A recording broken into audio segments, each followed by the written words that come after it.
प्रदेश के शहरों खासकर राजधानी में 80 के दशक से गृह निर्माण सहकारी समितियों की ओर से कॉलोनियां काटने का सिलसिला शुरू हुआ था। कई समितियों ने बेतरतीब तरीके से शहरों के नियोजित विकास को ताक में रखते हुए भूखंड काटे।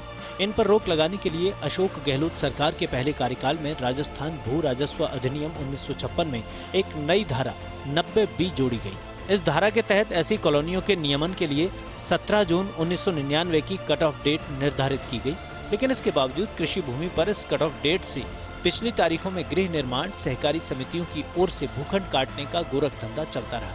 अशोक गहलोत सरकार के दूसरे कार्यकाल में चले प्रशासन शहरों के संग अभियान में 17 जून 1999 के बाद की बसी कॉलोनियों के भी नियमन के आदेश दिए गए। इन सब के बावजूद आज भी बैकडेट में सोसाइटी के पट्टों के आधार पर कॉलोनियां काटने का सिलसिला जारी है। राष्ट्रपिता महात्मा गांधी की जयंती पर इस साल 2 अक्टूबर से शुरू किए जाने वाले प्रशासन शहरों के संग अभियान में सरकार की मंशा ज्यादा से ज्यादा कॉलोनियों के नियमन की है। इस अभियान में कॉलोनियों के नियमन की प्रक्रिया में गृह निर्माण सहकारी समितियों के दस्तावेज के बजाय अन्य विकल्प तलाशने की कवायद की जा रही है। आपको बताते हैं कि आखिर पूरा मामला क्या है। एक अनुमान के मुताबिक प्रदेश भर के शहरों में गृह निर्माण सहकारी समितियों की ओर से करीब 2500 कॉलोनियां काटी गईं। सड़क सुविधा क्षेत्र पर भी भूखंड आवंटित करने, एक भूखंड के 2 या अधिक आवंटन पत्र जारी किए गए।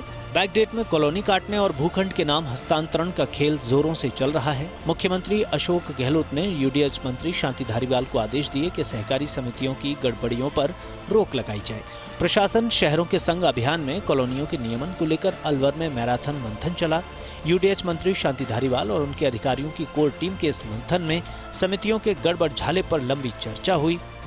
प्रशासन शहरों के संग अभियान में ज्यादा से ज्यादा कॉलोनियों के नियमन को लेकर यूडीएच मंत्री शांति धारीवाल के नेतृत्व में मंथन किया गया। जानकार सूत्रों के मुताबिक इस दौरान धारीवाल ने अधिकारियों से पूछा कि गृह निर्माण सहकारी समितियों के दस्तावेजों के बजाय क्या अन्य विकल्पों को भूखंड के नियमन का आधार बना सकता है।